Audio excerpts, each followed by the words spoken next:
Dustin Poirier just finished Conor twice. Why so, you say he finished we Conor can't sleep twice, on Dustin Poirier. Everybody can finish Conor 10 times. So See, after my brother, Dustin, I'm you with finish you. Connor if Connor wants. If Conor gets it done with Michael Chandler, stylistically too, and the payday is you're Brother, a family why man, not? you got If people friends. have to be stupid, say no. Of course, I will fight this here. Brother, when I in your will next fight fight. next, like October or November, I can fight August or September with McGregor. Hey! Brother, easy. This guy not same. I don't want to like make him feel like look bad, but everybody know this guy not same. Before, yeah, for sure. Imagine for a moment, if you can, the sheer scale of the challenge we're truly examining here. It's crucial to grasp the immense difficulty involved. This isn't just about another return to the octagon or a straightforward bout against a mid-tier opponent. Instead, we're considering Conor McGregor, after a multitude of setbacks, stepping into combat against Islam Makhachev, recognized as one of the sport's most dominant forces. The very idea of this matchup is audacious. But when you meticulously analyze the numerous variables and the significant hurdles confronting Conor, it transforms into something far more extraordinary. Let's delve deeper into why widespread skepticism exists, and why, in all honesty, it might be entirely justified. Why they might have every reason to be. He's in a good shape, he's like high level, but right now, too much alcohol, too much whiskey. Conor McGregor has everything going against him. Let me explain this to you. Conor McGregor has been out. We're all privy to the circulating rumors, aren't we? The audacious declarations echoing through training facilities and social media, alongside the stark pronouncements that he's finished, especially when people seriously contemplate Conor McGregor's return to the cage against a formidable force like Islam Makhachev. And let's be honest, the sheer gall of even suggesting such a clash, given Conor's extensive journey and his significant absence from active competition, is precisely what fuels these intense, widespread discussions. Our expert highlights the initial undeniable obstacle confronting the Notorious One, and it is, frankly, a monumental task, a challenge that would be exponentially magnified against an elite fighter of Islam's caliber. So let's thoroughly explore why so many seasoned analysts believe this potential comeback could genuinely rank among the most formidable in UFC history, particularly when the opponent is the lightweight division's reigning apex predator, a fighter who has systematically dismantled every challenger. This isn't mere conjecture, it's about understanding the harsh reality Conor would be confronting. This isn't just speculation, this is about understanding the reality of what Conor would be walking into. Athlete that's come back after being out for 6 years that won. If we're just talking about victory, if we're boiling this down to its most basic premise of why are we doing this, we're doing this to... This isn't just about ring rust. This isn't merely a matter of ring rust, that common excuse often cited when an athlete takes a sabbatical. No, what we're discussing here is a far more profound and demanding proposition, defying established historical trends in a way rarely witnessed in professional sports. Consider this seriously. Try to identify a single combat sports athlete who successfully returned after a 6-year absence and immediately achieved victory at the absolute pinnacle of competition. It's an exceptionally rare, almost unprecedented feat, wouldn't you agree? The human body undergoes changes, the sport itself evolves, new hungrier talents emerge, and the psychological adjustment required is absolutely immense. Now envision asking Conor to achieve this seemingly impossible feat against an active, dominant pound-for-pound king like Islam Makhachev, a fighter who has been consistently competing, maintaining his sharpness, continuously improving, and devastating elite opponents. The physical demands alone would be staggering, and the mental recalibration even more so. To be expected not just to compete, but to secure a convincing win from the opening bell, that's the expectation being put forth. The odds are astronomically stacked against him, even before factoring in the truly elite opponent awaiting him in the cage. This is a summit that very few, if any, have ever successfully scaled in the annals of combat sports. Conor is coming off a horrific injury. I've only seen 2 of these. Corey Hill suffered one, the great Anderson Silva suffered one. Neither were the same when they returned. And Chris Weidman actually just spoke about this. And Chris Weidman, who didn't have that injury, but he had a really bad injury. The leg injury transcends a mere physical wound that heals and is eventually forgotten. It's not simply something one rehabilitates and moves beyond. Instead, it leaves an indelible mental imprint, affecting every movement, every stance, every strike thrown with full intent. Our speaker brings to mind combat sports legends like Anderson Silva, undeniably among the greatest, who, despite their unparalleled skill and incredible legacy, never quite returned to their previous form after sustaining similar catastrophic leg breaks. There is a fundamental shift that occurs after experiencing such profound trauma. To fully recover, both physically and psychologically, from such a debilitating, career-threatening injury, and then immediately face a relentless high-pressure fighter like Islam Makhachev, who offers no respite. Constantly advancing and attacking would represent an almost superhuman display of willpower and physical prowess. Any flicker of hesitation when planting that leg, any subtle reduction in explosiveness or power in strikes, any moment where the brain recalls the snap and prompts self-doubt, would be instantly exploited by a fighter of Islam's exceptional skill and tactical intelligence. He is precisely the kind of opponent who discerns weakness and attacks it without mercy, rendering this challenge truly unique and incredibly formidable, extending far beyond typical comeback anxieties. Just said, look, you're not the same psychologically. Chris was talking about when he got back in there. He was fighting, was it Brad? Comeback fight. He said, I saw the opportunities, I saw the kicks, but I couldn't throw them. Brad starts kicking at me, kicking at my bad leg. I knew how to defend it, but I couldn't do it. My body just wasn't doing it. Chris Weidman's first-hand account of the psychological struggle that follows such a devastating injury offers chilling relevance to what Conor could potentially encounter, and it's frankly terrifying to contemplate. Weidman spoke of perceiving openings during fights, instinctively recognizing opportunities his veteran experience flagged, yet being utterly paralyzed from acting decisively because something within his body or mind held him back. To have your physical self betray your seasoned instincts, to have your brain command immediate action while your leg hesitates for a mere fraction of a second, that embodies a fighter's ultimate nightmare, capable of ending careers. Now transpose this scenario onto a bout against someone like Islam Makhachev, an athlete who operates at an elite tempo, applying relentless pressure, never allowing an opponent to settle into a rhythm or establish comfortable distance. Against such a fighter, even a solitary moment of indecision, even one instance of self-doubt when an explosive sprawl or pivot is essential, could delineate the crucial difference between achieving an incredible triumph and enduring a devastating, legacy-defining defeat. The mental aspect of MMA undeniably constitutes at least half the battle, perhaps even more so at the highest echelons, and this segment illuminates a profound, underlying challenge Conor would face against any top contender in the division, particularly against a fighter as skilled and unrelenting as Islam Makhachev, who offers no quarter for mental blocks. Opponent who gives you time to work through mental blocks. The only thing I know for sure about Conor McGregor's return, if it happens, is that it will be at 170 pounds. The potential transition to the 170-pound weight class introduces yet another significant layer of complexity to this already immensely demanding challenge. Conor's renowned lightweight speed, precise timing, and legendary knockout power might translate quite differently when contending with larger, inherently stronger welterweights, capable of absorbing greater punishment and asserting more physical dominance. While it's true he achieved notable success at 170 previously, securing a convincing victory over Donald Cerrone, attempting this after an extended layoff, recovering from a severe leg injury, and then adapting to a completely new division against an elite opponent like Islam, who would likely possess superior strength at that weight, is incredibly difficult to envision succeeding. Islam's relentless wrestling pressure, his capacity to dictate position and systematically wear down opponents, even if this hypothetical encounter occurred at 170, would severely test Conor's cardio, physical strength, and defensive grappling in ways he hasn't genuinely experienced since his absolute prime lightweight championship years. The disparity in size and strength could emerge as a pivotal factor, fundamentally altering the entire dynamic of the fight. That's not where he was the interim champion of the world or the undisputed champion of the world or even close to the weight class when he went over and competed so well with Floyd Mayweather. It's a different weight class. So tell me somebody that you know historically that has changed weight classes. And here's another critical consideration that cannot be overlooked.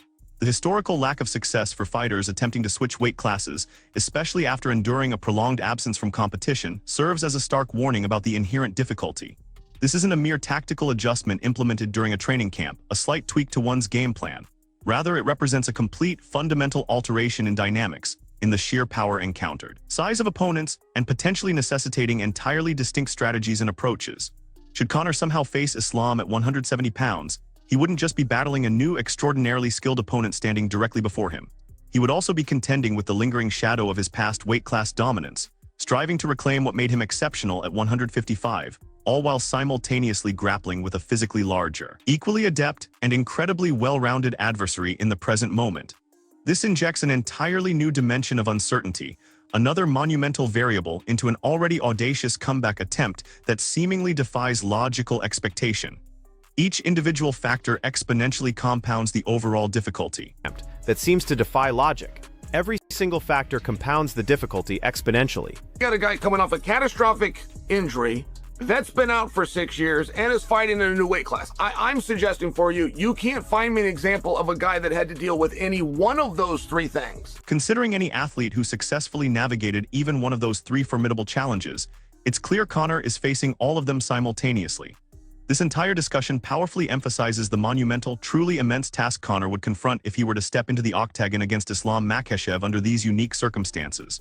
We're not talking about a single hurdle, nor just two distinct obstacles, but three separate, historically career-altering challenges stacked against him all at once.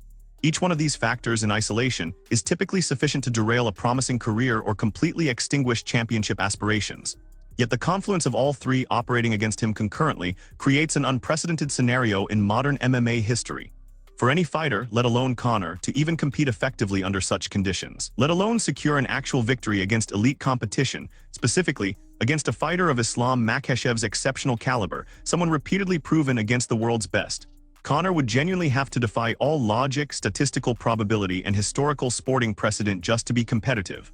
The chorus proclaiming he's done, those voices asserting his time has passed, gains significant volume and credibility when this stark reality is laid out so unequivocally.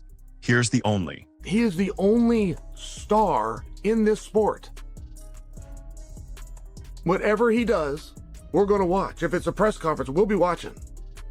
If he gets ready to weigh in, walk out on stage in his underwear, we're going to be watching. We understand the counter-argument.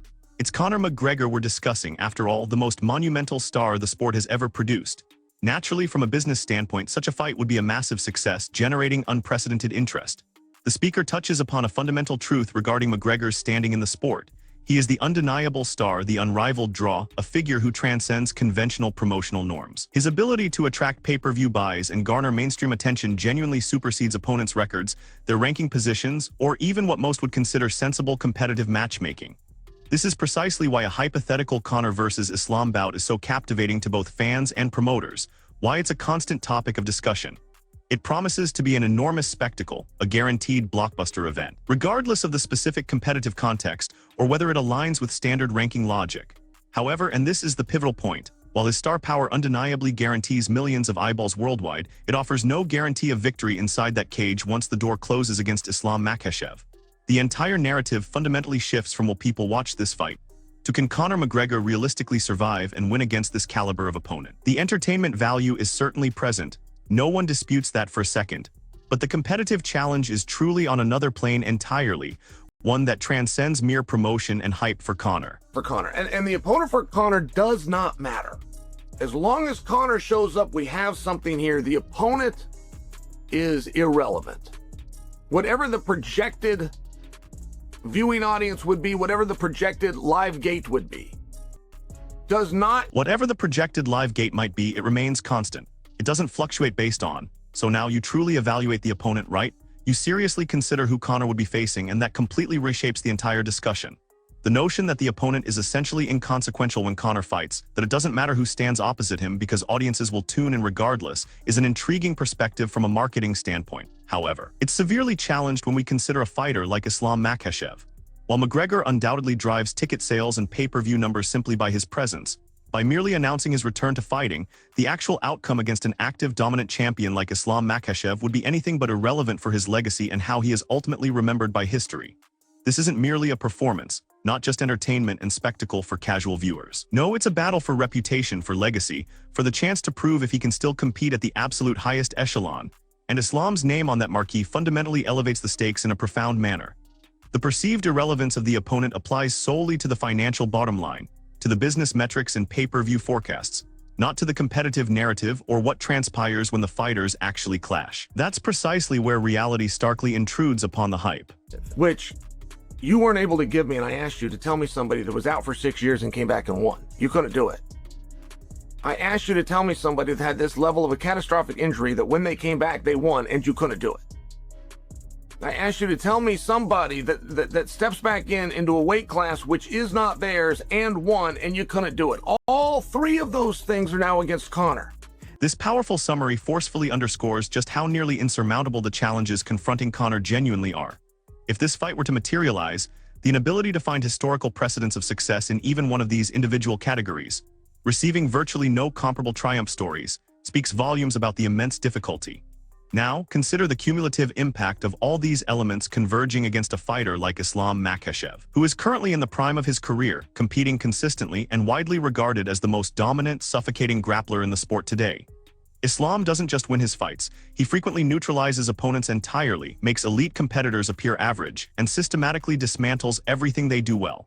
The three significant disadvantages facing Conor, the layoff, the injury, and the potential weight class change, would be precisely the areas Islam would meticulously pinpoint and ruthlessly exploit with his fight strategy, rendering the task truly Herculean, perhaps even impossible. It's one thing to overcome adversity, it's another entirely to do so against an opponent actively seeking out and exploiting your weaknesses. It's a 5-round atmosphere. It's a 5-round atmosphere. It's a 5-round atmosphere. That part's another tough sell for me. The shift to a 5-round format for a non-title bout adds yet another critical layer of difficulty, presenting another significant hurdle for Conor's potential return.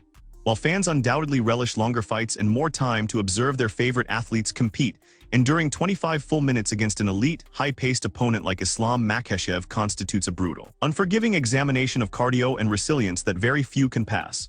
After a 6-year absence from active competition and a lengthy recovery from a catastrophic leg injury demanding extensive rehabilitation, sustaining Islam's relentless pressure, particularly his world-class grappling and positional control, for 5 entire championship rounds becomes a massive uncertainty, perhaps the most significant one. This represents a strategic matchmaking decision that could severely disadvantage McGregor and glaringly expose his vulnerabilities after such a prolonged layoff. Those additional 2 rounds are far more than just more of the same. They are often where fights escalate into truly desperate territory. The extra 2 rounds aren't just more of the same. They're where fights get truly desperate. Just because no other sport would operate that way. There is no game, whether it's playoff, preseason, or for the World Championship. There's no way to do football for 3 quarters or for 5 quarters. At no point, whether it's for the gold medal or it's the round of 32, does a 100-yard dash become 102 yards. Whether it's a race for the gold medal or a preliminary round of 32, does a 100-yard dash magically become 102 yards? The analogy to other sports, where game lengths remain consistent regardless of the match's significance, powerfully illustrates how unique and potentially disadvantageous this challenge is. Basketball doesn't extend to 6 quarters for the finals, nor does football add an extra period for the Super Bowl, right? This isn't merely about generating entertainment value or providing fans with more action for their money. No, it's about thrusting a fighter like Conor, who is navigating significant setbacks in a lengthy layoff, into an extended war zone against Islam Makhachev, whose cardio and legendary ability to physically and mentally wear down opponents over time are revered in the sport. Those crucial extra 2 rounds, rounds 4 and 5, when exhaustion and pain are at their peak, could prove absolutely decisive in determining the outcome. It fundamentally transforms what might otherwise have been a showcase of Conor's striking prowess into a grueling endurance test, a battle of attrition that very few fighters could realistically withstand under Conor's specific circumstances. It's an entirely different type of challenge that heavily favors the active, supremely conditioned fighter. It favors the active, conditioned fighter massively. Conor, for victory here, is not just going to have to defy history. He's going to have to defy history 3 different ways for victory. That's compelling. That's interesting. That's compelling, that's interesting, I wish him the best. This statement encapsulates the very essence of the argument being made.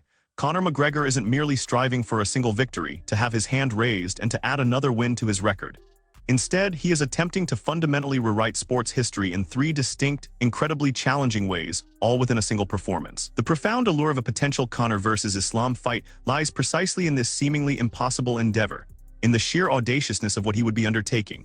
Fans are instinctively drawn to the spectacle of whether Conor can truly defy these overwhelming odds one more time, to pull off yet another miracle, a hallmark upon which his illustrious career has been built. However, the analytical mind, the mind that meticulously studies fighting, clearly perceives the enormous competitive disadvantage he would face.